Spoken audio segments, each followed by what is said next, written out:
Right, hello everyone, welcome back to the channel. We're having a lads trip out today. We're taking the boys from the garage to a car show at the British Motor Museum in Birmingham. It's a German car show, so pretty much only there to go and see the Mercs. Little trip out for everyone, see what's going on down here. We don't really do car shows and stuff, although we're car guys, we don't really do stuff like this, so see what it's all about. We've got pretty much no fuel in the car. I would not recommend because it's just not good, but anyway, I didn't have time to do it. So we've got to go and fill up, so go have a little bet how much fuel does the beast take. We're in the E63. How's this bet gonna work? Who's gonna pay you? Or is it just me? You guess, I'll pay a tenner to who's the closest to the...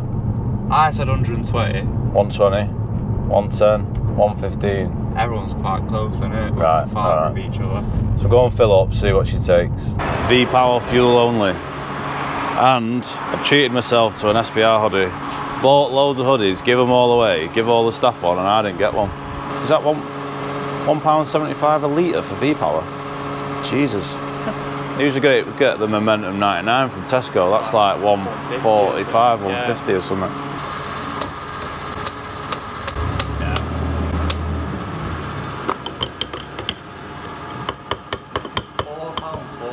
Did you see the Ed Sheeran look-alike?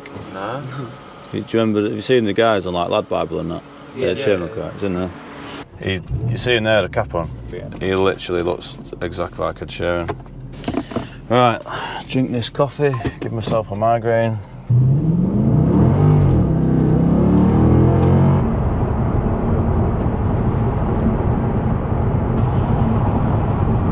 It's pretty much smart motorway all the way here, which is obviously a bit boring when you drive an E63. So it'd be interesting to see what kind of mile per gallon do we get. I'm not a mile per gallon driver. Obviously, that's why I drive a 6 litre car. Weather's terrible, it's raining. Hopefully it perks up a bit.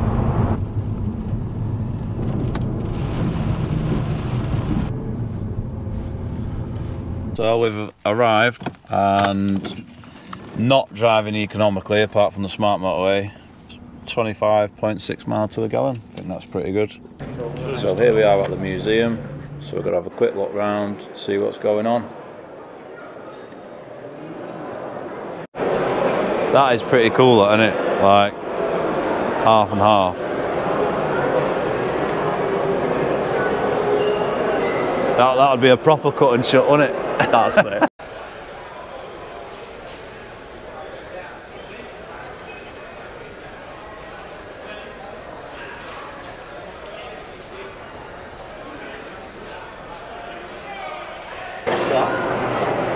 Yeah, this thing can go anywhere. That is mega, that, isn't it? Just seen something, mate. These were ace.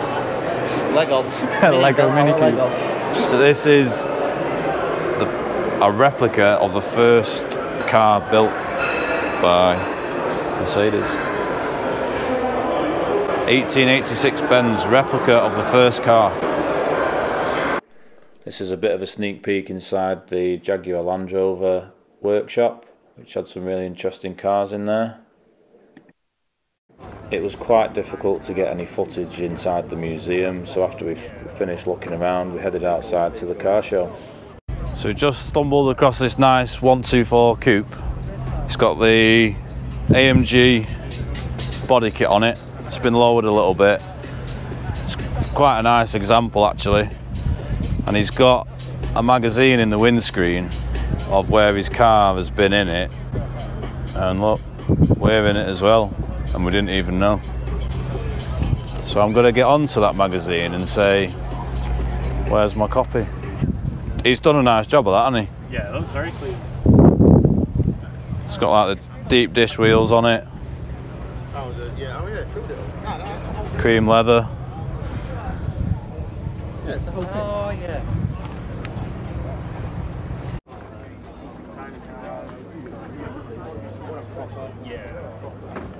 Big gold tape going.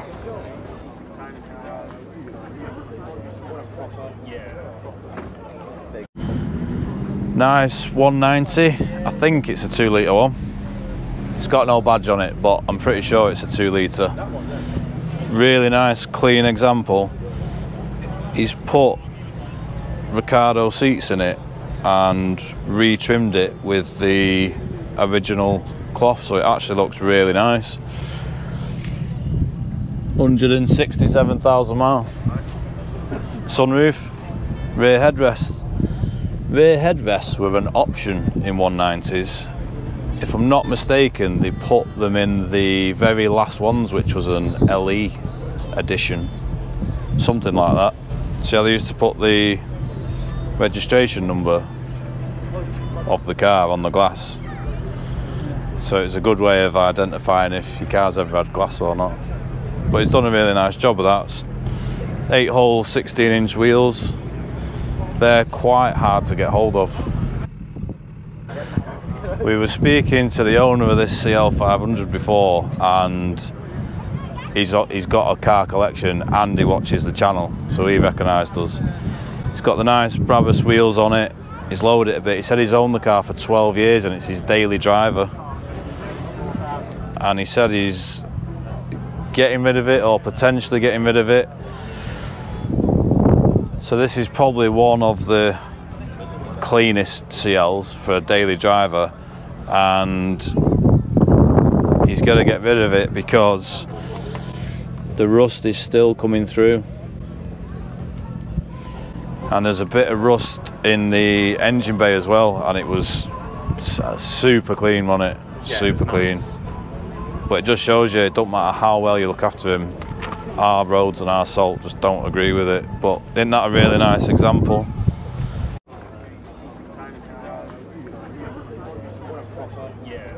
I want him to do it again. I wanted you to hear this Polo GTI with a Pops and Bangs remap on it. It sounded like it was going to blow up. We're in the C63 Southwest section. This is more our territory. So we see C63s every week at work, and we still come and look at them at a car show.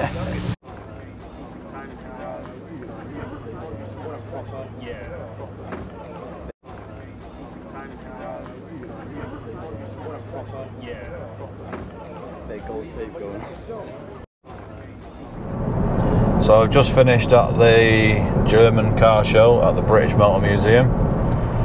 It was alright. I thought the museum would be a bit bigger, to be fair, but it was still worth a visit. We had a good look around the show, which is outside. A couple of older Mercs. There's a C63 stand, which is pretty good.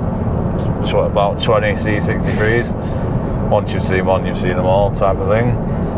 Weather was hit and miss. What else? I owe you a tenner. Good to get out with the boys anyway, have a break from work. It's a bank holiday weekend, so this is the start to our week basically. And we'll see what goes on in work for the rest of the week. 970. Blasting it now.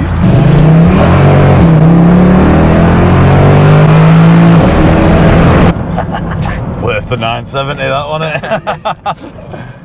Back in the garage after bank holiday weekend. We had a pretty good time at the show. So it's a short week this week, and I'm also off on the Friday, so it's only a 3-day week for me. So we'll get into this video for this week what we can. First job I've got in is a 205 C-Class. Been booked in for service and MLT, and it's gone for its MOT, and it's failed on engine management lights on. There was no mention of that on the booking. Guys, an engine management light is an MOT failure. You must inform your garage if you've got an engine management light on. So we've got this back from MOT and it's failed. Also failed on another common fault, which is the lower suspension arms. Really common fault on these newer models, kind of across the range. I'll get that on the ramp and I'll show you what's happened there. The reason the engine management light on is because of the NOx sensor, NOx, NOx sensor in the exhaust. I've had a look at the service history with us on this vehicle, and we've informed this customer about this over a year ago. We don't actually replace NOx sensors. We send everybody to the main dealer to have that job done, and there's a good few reasons why. First one is the dealer is replacing a lot of them under goodwill. Another reason is they're generally always on back order, they're always in short supply because of how common this fault is. And the main reason is once these NOx sensors are fitted, you have to have a emissions software update done with the car. And I've had people complain mile per gallon's not the same, the car doesn't run the same, and if we fit them, that's on me. I don't want to deal with that. Go and get it done at Mercedes. If you're not happy with it, go and complain to Mercedes. And the last reason, what's that, reason number 4, is because they come with a 2-year warranty, and in the early days of fitting these, the amount that came back that had failed within the warranty period was a lot. It's just a nightmare. It's just a nightmare. So we send everyone to the dealer, get it done there, get your warranty done there. Any complaints, go back there. If it fails within its warranty period, go back there and get it done for free. And like I say, I've had a lot of customers had this job done for free or at a reduced cost. I sent a CLS there not long ago. It had done, I think it was like 100,000 miles. The bill was about £1,000, if not more, and customer collected it and they said, oh, we've done that under goodwill, sir. The only bill to pay is the diagnostic fee, which is 150. Can't complain at that. That's why we send them there, we don't get involved. So we'll get this on the ramp and I'll show you the spring link, they call it. Really common, let's show you. Right, so we're up underneath the car. This is the joint, and it's this ball joint here that fails, playing the wheel left and right. And a better one is probably, don't know if you can hear that, but you can hopefully see it. So we need 2 suspension arms. It's a full arm. Like I say, it's common on all the models of this era. Mercedes call it a spring link. How do you chop? Whoa. Right, we've got a 642 exhaust manifold. We did an oil cooler job the other week, which we've already done on the channel. The studs that go into the manifold are really common for snapping. So what we do is, if that happens, we carry spare exhaust manifolds, used ones, and it's quicker to swap them out and deal with this at a later date. So I've now got to try and get this stud out, and then that can go back on the shelf and will more than likely get used on someone else's car. So the plan is, we've got quite a bit of stud left. I'm going to screw a nut on top. I'm going to weld that on with the welder, and then hopefully we can undo it and take it out. It's never usually that easy on these, so we'll see how we get on.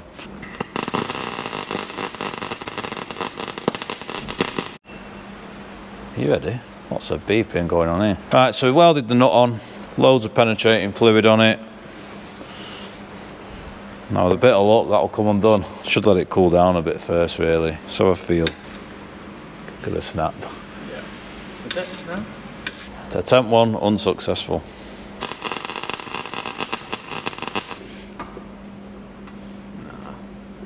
I mean, not, innit? So it's going tight there. Oh. It's come undone. But it keeps going tight, so we're just going to keep working it backwards and forwards until we get it off. So trying to do that on the car is a nightmare. Trust me, I've tried it. It can be a lot more difficult than that. I've made that look quite easy. It can be quite difficult. That's why we just swap them out and worry about it at a later date. It's more efficient for the customer and us, because we want to get the cars done as quickly as possible. There's my trophy.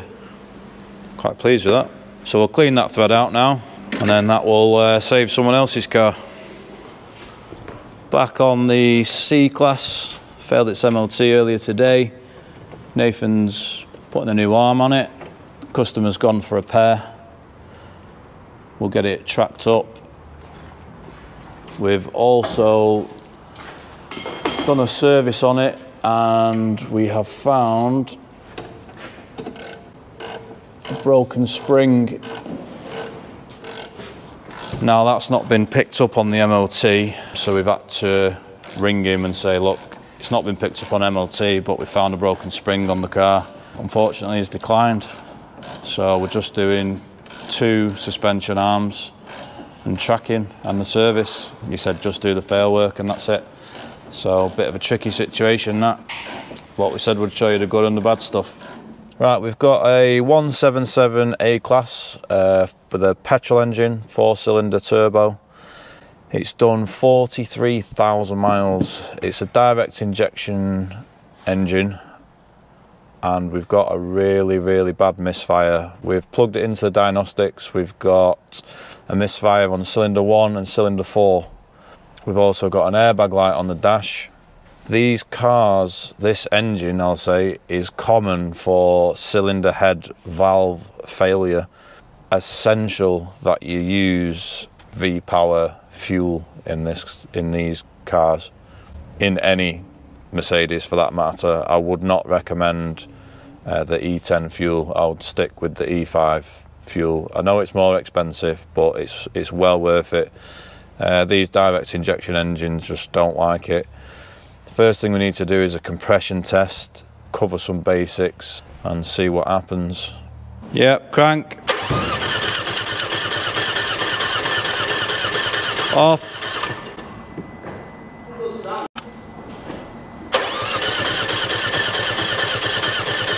Stop. So we've done a compression test on the A-Class. We're just putting it back together. It's not good news. Fault codes for cylinder 1 misfire and cylinder 4. Cylinder 1 had 70 psi, cylinder 2 had 130, cylinder 3 had 170, and cylinder 4 had 70. So we are suspecting that the valves, there's a fault problem with the valves potentially being coked up in the cylinder head. I know Mercedes put full cylinder heads on them, and they were doing them at a really reasonable price, but they are on back order. And we've also got a fault with the airbag system. That again, there is a tips document. SRS control unit needs removing from the car, and there's a special cleaning tool with cleaning pads to clean all the pins on the contacts and refit. That also needs carrying out. So this is not good news for this customer at all. Do not use E10 fuel, especially if you have a direct injection engine.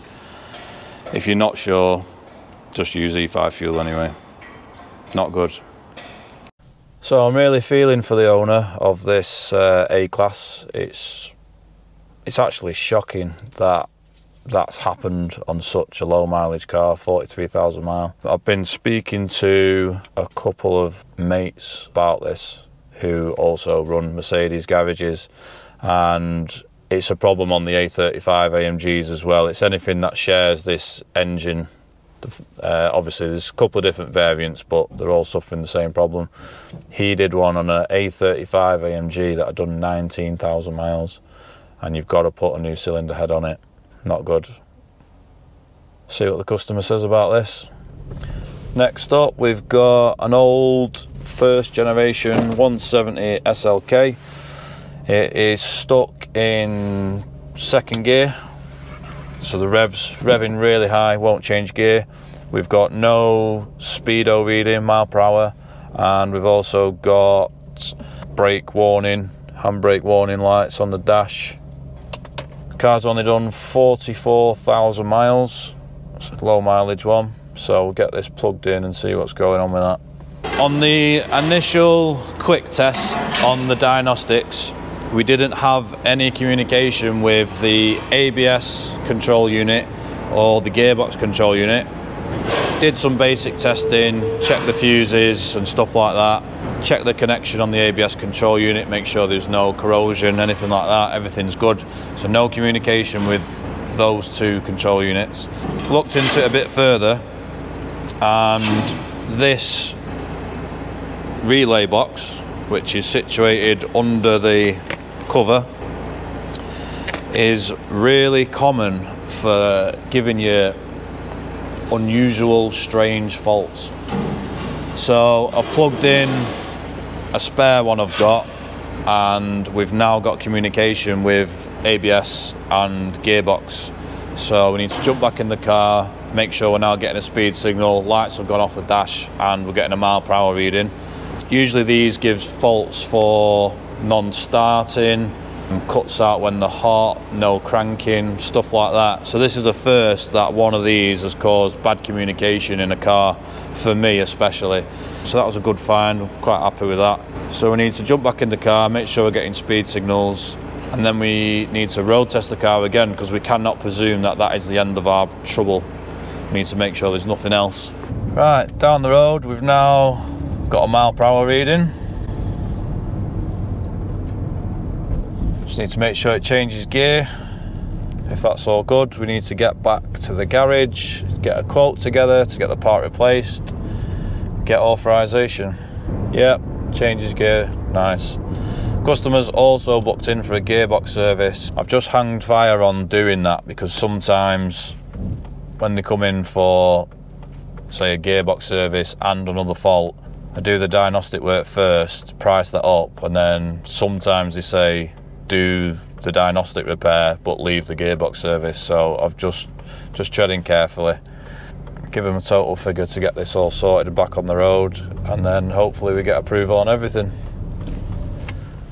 Right, another day. We have a 230 SL. Not sure if it's a 350 or 500, not sure. Anyway, this job is a comeback. I did a central locking repair on this, and unfortunately it failed within a couple of weeks on the customer. This happens when you repair things sometimes and don't replace. Customer was on a budget. Basically the central locking had stopped working completely. The central locking system works on two systems. It has radio frequency signal, and it also uses infrared signal, which there's a little sensor on the door handle. On SLs it's on both sides. Everything had stopped working completely. The cheapest option to get some central locking back was to carry out a repair to both the passenger and driver's side infrared sensors, so at least he could gain access to the car. Like I say, it was a budget job.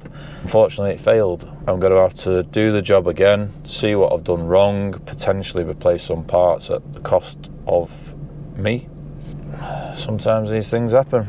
So at this point in the video I have had a microphone malfunction, so I'm going to have to do a voiceover. Here is the sensor that I've removed from the car, previously just shown you the door lock removed. So I'm going to replace his sensor and repair another one. That's the door lock. I think here I'm explaining that you can't buy the sensor separately. It comes with a door lock, and a door lock's about £400. So you've got to dig out the glue and expose those solder joints which go dry, as you can see in the top left. And I've got to re-solder them to make a good contact again. There's the solder station. That's the old sensor. Like I say, I'm going to swap it for another one just to rule it out.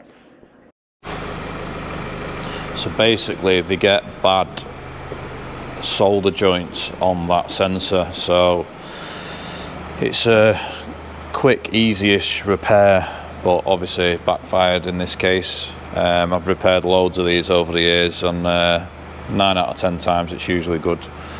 So we'll get it back in.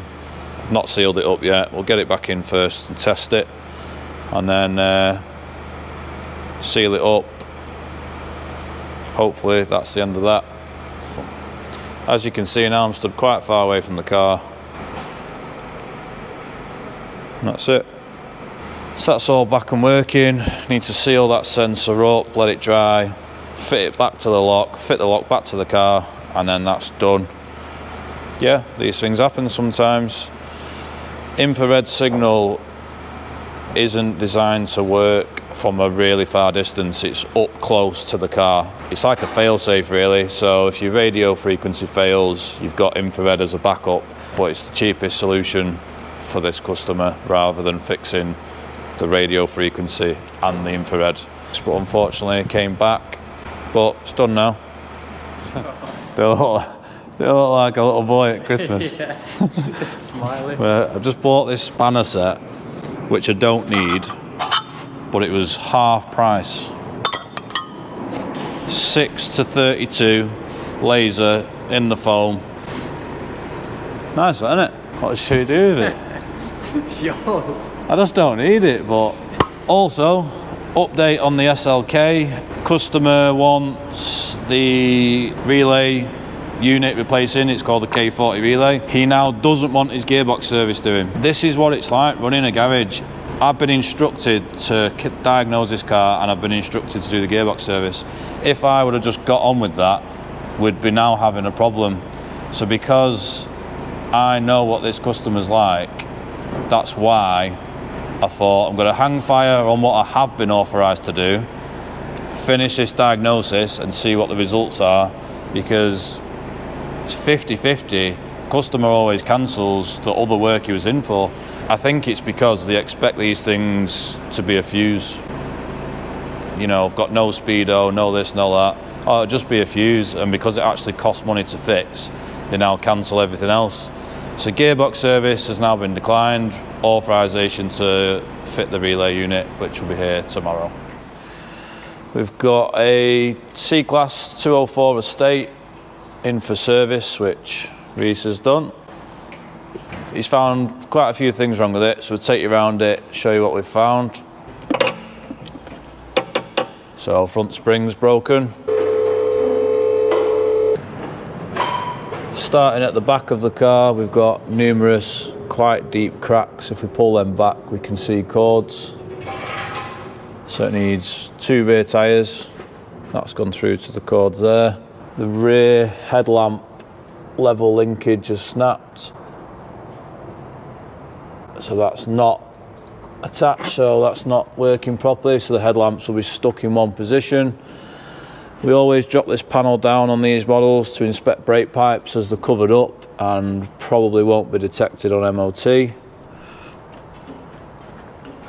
So right back in that corner, we can see that brake pipe there is not the best at all.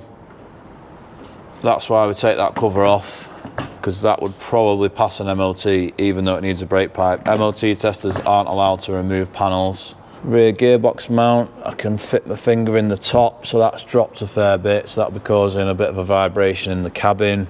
There's also a bit of play in the wheel bearing in up and down movement. They are fully adjustable, so we'll adjust that on the service. So we'll get an estimate together, contact the customer, see what he approves, what he declines, and we'll let you know. So we've got authorisation on a few bits on the C-Class. It's authorised the spring to be done and the service, and that is it. He's declined the brake pipe. We offered to replace that one pipe to keep the cost down, or both pipes at the rear. One was in reasonable condition, to be fair, so we could have just done the one. I hope it doesn't burst on him at some point in the future. As I say, I'm off tomorrow, so it's been a bit of a short week this week, and it'll be a short week next week. Again, if you are liking the SPR weeklies, leave us a comment below, like and subscribe, and we'll see you on the next one. Also forgot to add, so each week I can kind of follow on from the previous week. So last week we had a CLA 45 AMG in and we needed an ABS sensor and we couldn't get hold of one. I've gone to the dealer to inquire about it and they've got 90 sensors on order and they have had a delivery date of the 10th of December to get an ABS lead. These are the things you have to deal with that, you know, people don't really see. The C63 that wants the wet clutch, they told me it would be a 4-month wait. So we've waited about 6 weeks already and we've now had a new delivery date of the middle of June. So hopefully we get a new clutch for that and we can get that back on the road for the customer. We're keeping this channel real, we're keeping it real. Hope you enjoyed, like and subscribe.